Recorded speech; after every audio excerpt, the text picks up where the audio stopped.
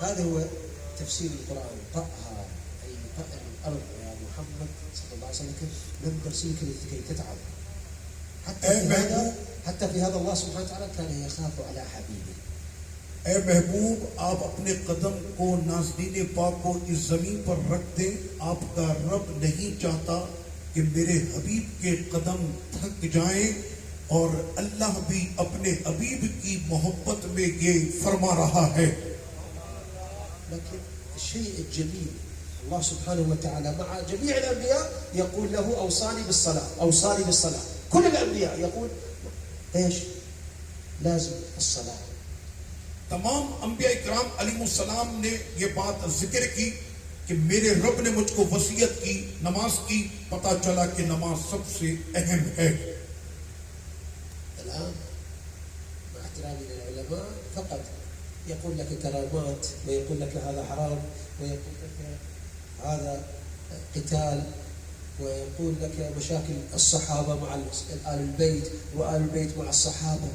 لكن لم ينصحك كيف تدعو إلى الله سبحانه وتعالى آج بعض علماء کے نام پر اس طرح سے وہ باتیں کرتے ہیں اور امت کو مشکلات سے دو چار تو وہ کر دیتے ہیں اے کاش کہ انہوں نے امت کو نصیحت کی ہوتی کہ کس طرح سے وہ اپنے آپ کو جنت میں داخل کرنے والا بنا لے أنا أقول ماذا سوف تستفيد إذا عرفت الخلاف بين الصحابة وبين آل البيت ماذا راح تستفيد أنت ما فائدتك یہ جو گفتگو ہے کہ صحابہ اور اہل بیت کے مابین اختلاف اور اس کو ذکر کرنا اس گفتگو سے آپ کو کیا فائدہ ملتا ہے سوف تدخل الجنة بها کیا آپ اس سے جنت میں داخل ہو جائیں گے سوف تزيد حسناتك کیا آپ کی نیکیاں بڑھ جائیں گی لا سوف تدخل في باب الغیبہ والنمیمہ تو وہ لوگ کہ جو اس طرح سے صحابہ اور اہل بیت کے مابین اختلافات کی دیواریں کھڑی کرتے ہیں وہ جان لیں کہ یہ غیبت اور یہ چغلی ہے تفرقت الامہ امت کو جوڑنے کے بجائے جنہوں نے توڑنے کی کوششیں کی لماذا لا نتكلم عن حب الصحابة وآل البيت کیوں نہیں تم بات کرتے اس کی کہ کیسی تھی محبت صحابہ اور اہل بیت کی آپس میں شيء بسيط بہت آسان ہے سيد الرسول تزوج من زوجاته عائشة وحفصة عائشة بنت أبو بكر حفصة بنت عمر كيف هذه العلاقة آسان سی بات ہے آقا کریم صلی اللہ علیہ وسلم نے نکاح فرمایا سیدہ عائشہ اور سیدہ حفصہ سے سیدہ عائشہ صاحبزادی ہیں صدیق اکبر کی سیدہ حفصہ صاحبزادی ہیں حضرت عمر بن خطاب رضی اللہ عنہ کی تو یہی تو وہ رشتے قائم کیے ہیں رسول اللہ نے صحابہ اکرام سے نأتي عثمان ذو النورين لماذا سمي ذو النورين اب ہم آتے ہیں حضرت عثمان کی جانب جن کا لقب ہے دو نور والا کیوں ہے ان کا یہ لقب دو نور والا لأن تزوج بنات الرسول أم كلثوم ورقية آقا کریم صلی اللہ علیہ وسلم نے اپنی دو شہزادیاں حضرت عثمان غنی رضی اللہ عنہ کے نکاح میں دی ایک سیدہ رقیہ ہے اور ایک سیدہ ام کلثوم ہے كيف هي العلاقة تو یہ کیسی دوستی اور محبت کے رشتے آپس میں جوڑے گئے وهو عدل سيدنا علي علي تزوج أمنا فاطمة وهو تزوج بنات الرسول يعني إيش في نفس الأشقاء اور سیدنا مولا علی رضی اللہ عنہ کے نکاح میں سیدہ کائنات جانے کائنات رضی اللہ عنہ سیدہ فاطمہ الزہرا رضی اللہ عنہ آئیں تو اس طرح سے حضرت سیدنا عثمان غنی اور سیدنا مولا علی آپس میں ایک دوسرے کے لیے ہم زلف تھے هذه علاقة بين الصحابة وآل البيت یہ ہے وہ گہرا تعلق صحابہ اکرام اور اہل بیت اطہار کا آپس میں فنذهب إلى سيدنا جعفر الصادق اور اب ہم آتے ہیں حضرت سیدنا امام جعفر صادق رضی اللہ عنہ کی جانب أبوه محمد الباقر کہ جن کے والد گرامی ہیں سیدنا امام محمد باقر ابن علي اور وہ بیٹے ہیں امام زین العابدین کے علي بن الحسين سيد العابدين علي بن الحسين ابن الحسين ابن علي بن أبي طالب. اور امام زین العابدین شہزادے ہیں فاتح کربلا امام حسین پاک کے.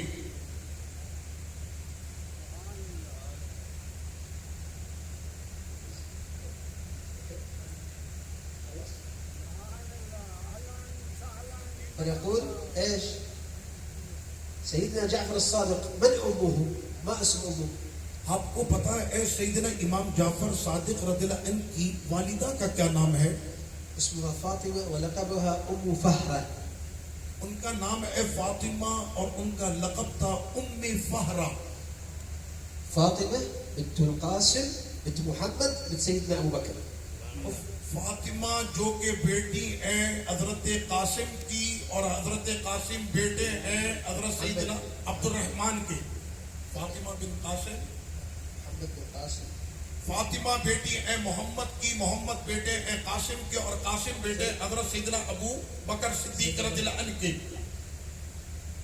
يعني هذا جده. تو اس طرح سے یہ بن گئے صدیق اکبر رضی اللہ عنہ ان کے دادا. فاطمة أو فهرة أم فهرة أمها من؟ ام فہرہ کی والدہ کون تھی؟ اسمها أسماء بنت عبد الرحمن بنت أبو بكر. ان کا نام تھا اسماء جو کہ بیٹی ہیں عبد الرحمن کی اور عبد الرحمن صاحبزادے ہیں صدیق اکبر کے. ولهذا سيدنا جعفر الصادق يقول أبو بكر ولدني مرتين. اسی وجہ سے امام جعفر صادق رضی اللہ عنہ ایک جملہ کہا کرتے تھے، مجھے ابو بکر صدیق نے 2 مرتبہ پیدا کیا ہے. وجعفر الصادق ما اسم بنته؟ بنته ما اسمه؟ اور سیدنا امام جعفر صادق ان کی بیٹی کا کیا نام ہے؟ عائشة. ان کی بیٹی کا نام تھا عائشہ. ايش هذا يعني؟ هذا اذا كانوا يقولون هذا الاسم كيف يسمونه؟ اب اگر کوئی کسی سے نفرت کرتا ہو تو پھر وہ کیسے اس کا نام اپنی بیٹی کے نام پر رکھے؟ والصحابة الله سبحانه وتعالى ذكرهم في القرآن السابقون الأولون الذين خرجوا مع رسول الله صلى الله عليه وسلم من مكة مهاجرين إلى المدينة. قال ايش؟ السابقون الأولون. اور صحابہ اکرام تو وہ عظیم جماعت اور گروہ ہے کہ جن کے لیے رب کریم نے فرمایا اسلام میں سبقت کرنے والے خواہ وہ مہاجرین ہو کہ وہ انصار ہوں، اللہ ان سب سے راضی ہے. فلماذا ندخل فقط بالشيء الذي يقول هذا قتل فلان، هذا لا يكره فلان، لكن أين الشيء الجميل؟ تو ہم لوگ کیوں پھر ان گفتگوؤں کے اندر الجھ جاتے ہیں کہ اس نے اس کو مارا اور اس نے یہ کیا؟ کیا ہمارے پاس حسین گفتگو اور نہیں ہے کیا؟ اسمع لهذا الكلام. عندما توفى سيدنا عمر رضي الله عنه وارضاه، تو غور سے سنیں میری یہ بات، جس وقت میں حضرت عمر رضی اللہ عنہ نے جام شہادت نوش کی وهو شهيد المحراب، اور وہ محراب و منبر کا شہید قتل في صلاة الفجر وهو إمام المسلمين. آپ کو شہید کیا گیا نماز فجر میں، اس وقت کہ آپ امت مسلمہ کے امام تھے. وضعوه وكانوا يريدون أن يحملوا الجثمان الشريف. اور جس وقت میں لوگوں نے کوشش کی کہ سیدنا عمر بن خطاب رضی اللہ عنہ کے اس مبارک جسم کو اٹھائیں، فكان أول من حمل جثمانه سيدنا علي كرم الله وجهه. تو جس نے سب سے پہلے حضرت عمر رضی اللہ عنہ کے جسم کو اٹھانے میں آگے بڑھے وہ مولا علی تھے. وسمعوه الصحابة يقول، اور سنا صحابہ اکرام نے کہ اس وقت میں مولا علی رضی اللہ عنہ کیا فرما رہے تھے. كنت أسمع رسول الله يقول خرجت مع أبو بكر وعمر. اور اس وقت میں یہ فرما رہے تھے حضرت سیدنا مولا علی رضی اللہ عنہ کہ آقا علیہ الصلوۃ والتسلیم نے ارشاد فرمایا کہ سب سے پہلے ہم اپنی قبر سے جب نکلیں گے تو میرے ساتھ ابو بکر اور عمر ہوں گے. يقول وعدت مع بكر وعمر. اور میں نے ابو بکر اور عمر سے وعدہ کیا ہے کہ ہم ساتھ چلیں گے. وأكلت مع أبا بكر وعمر. میں نے کھایا ہمیشہ ابو بکر عمر کے ساتھ. وقال ايش؟ والان تدفن مع صاحبيك ويقول سيدنا محمد وابو بكر وعمر.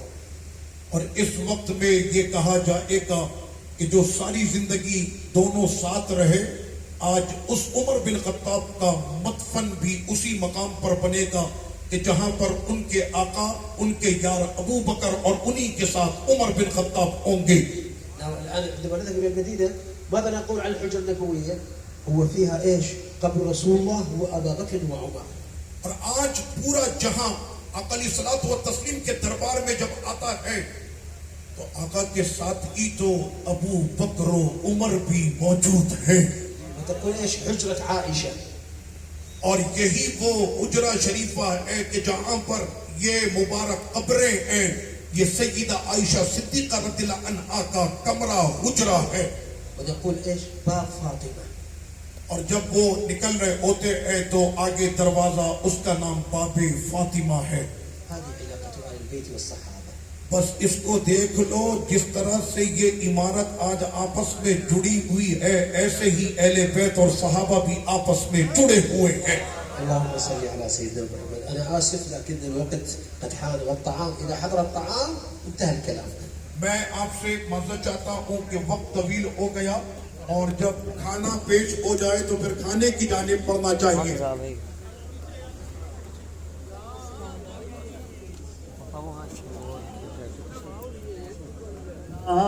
علیکہ یا رسول